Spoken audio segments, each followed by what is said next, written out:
Hi guys, welcome back to my YouTube channel. My name is Betty, this is Brenda.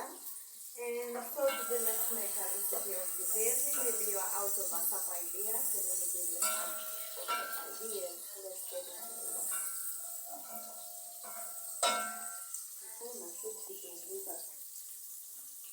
Yeah, let's start.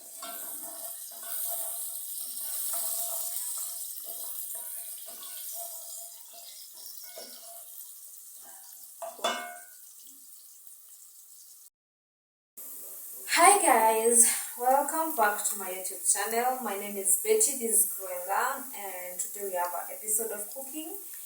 And yeah, are you out of a supper idea? Let me give you some of it. We are doing toma and githeri and some waru.